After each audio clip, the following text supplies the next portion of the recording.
Hi there, everybody, and welcome back to The Disconnected. I'm here with my new expert cinephile son, don't know what that was, Jonah, and we recently watched the 4K dual format deluxe steelbook limited edition of Robin Hood, Prince of Thieves from Arrow Video, and we're going to talk about it.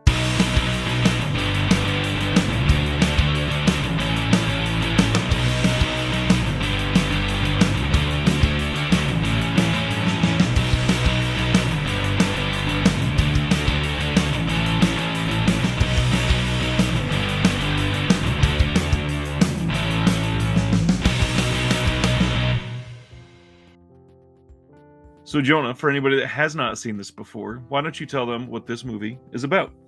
So it's about this movie about like war and stuff.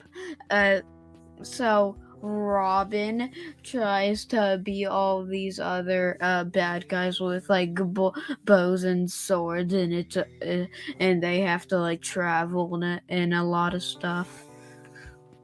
All right. So Robin Hood, Prince of Thieves is from the early 1990s, and it stars Kevin Costner, Christian Slater, Morgan Freeman, Alan Rickman, and a handful of other fairly large names, but those are the biggest ones that you spend the most time with. This movie shows Robin of Locksley returning home to England after he was captured, fighting in the Crusades, and he comes back with Morgan Freeman, who is playing somebody that feels indebted to him because Robin saved his life, and it shows a period of class warfare between the rich and the poor, and it sort of develops into this wonderful classic tale of thievery and arrows that are ablaze and people fighting for Maid Marian's love, and is just a wonderful film that I've loved ever since I was a kid. Funny enough, I was telling my wife as we were watching this that I used to watch this probably 5 or 6 times a week, and then my mom came upstairs and saw that we were watching it, and she, without hearing me before that, said, "Man, you used to watch this all the time as a kid." So it just really confirmed everything that I loved about this movie. I saw this for the first time probably when I was 5 or 6 years old, probably a little too young. Jonah was 8 years old when he saw this, and I feel like it was right on time. And we're going to talk about a lot of things that we discovered in the movie. So, first off, I said I was a little too young when I saw it. Do you feel like there was anything inappropriate for you to see in this movie? Well, there were some bad words in it. I know. There was That's some the F word. there was one instance of the F word. There was some. Go ahead. There's the S word a couple of times. Yes, there was some bleeding. There was some death. There was some like depictions of stabbing. There was some stabbings.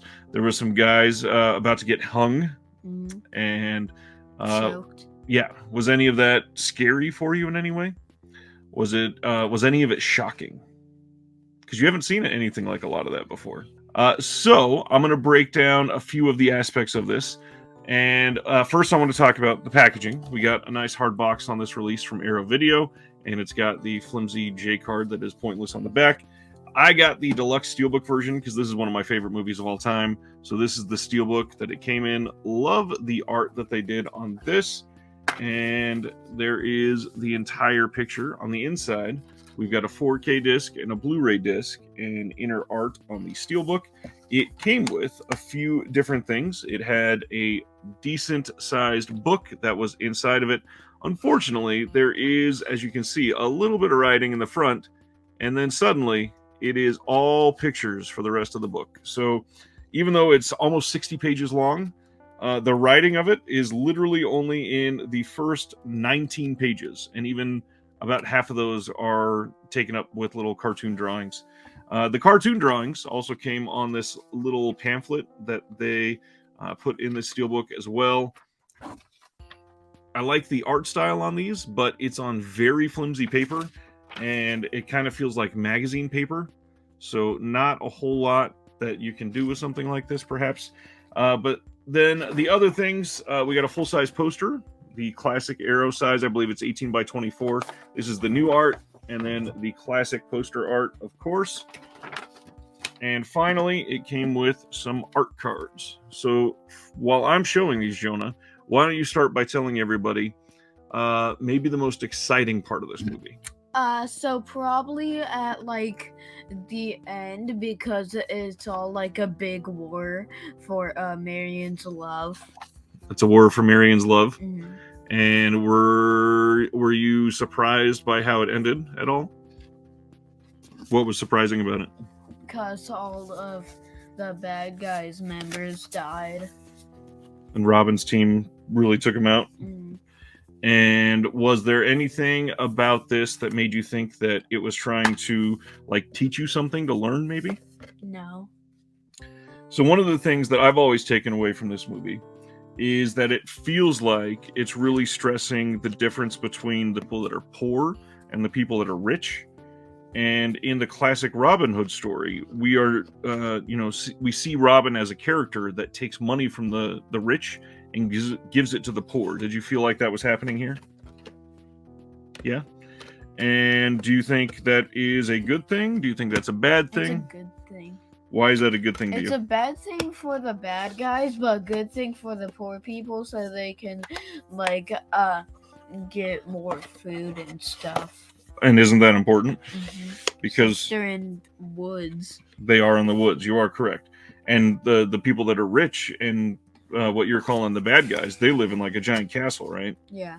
Yeah. So I've always felt like it makes sense to take some of the extra money from the rich and help the poor people, because nobody should be so poor that they're stuck in the forest or not able to even eat bread. Right? Yeah. Who, other than Robin Hood, who's your favorite character in the movie? Probably the dark hair guy. The sheriff? Yeah. The guy in the front here on the bottom? Yeah, that guy. Yeah, the guy that says, "I'll cut your heart out with a spoon." Yeah. What was your favorite part of the whole movie? The end. The end. And it seemed like you really liked the fight when they were in the forest in the middle of it, when there was like flaming arrows shooting through the air. There was that kind of scary rope bridge part where they almost cut it down and hurt some people. Let's see. What else about this was important? How do you feel like about how it looked? Because I think you called it a really old movie when we put it on, but you seem to really like it. Yeah, I liked it.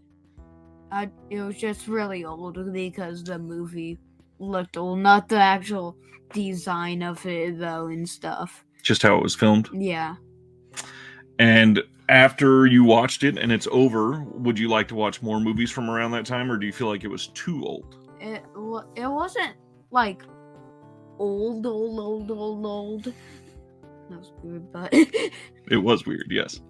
But yeah, it was a good movie and all. Yeah. So now that you've seen that, do you think you're ready for some more grown-up type films? Yeah.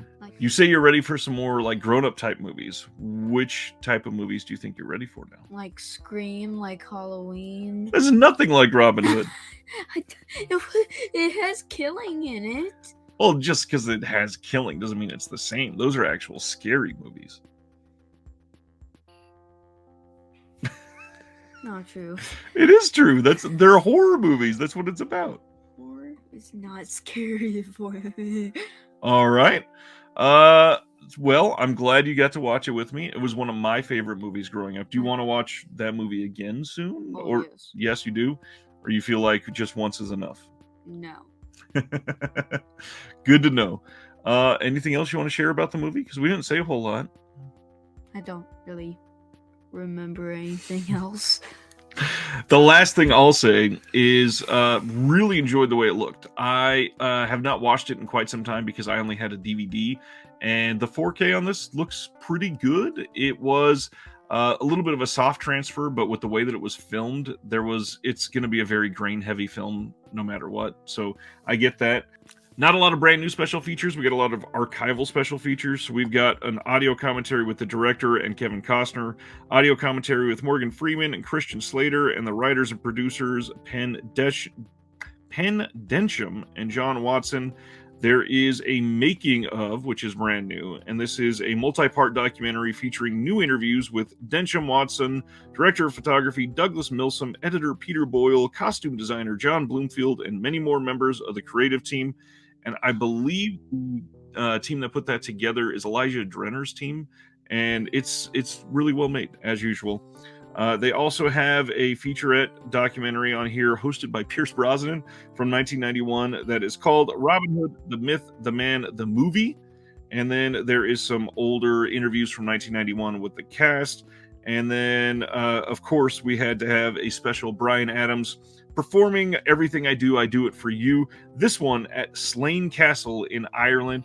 And it's gorgeous and cinematic in its own right. And then, of course, we got the music soundtrack cues and then the standard like theatrical trailer, TV spots, image gallery.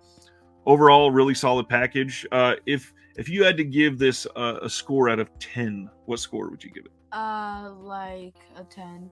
A 10. Amazing. When I went into watching this, I was prepared to like it less than I used to like it. I used to like it like a 14 out of 10, which isn't possible, obviously.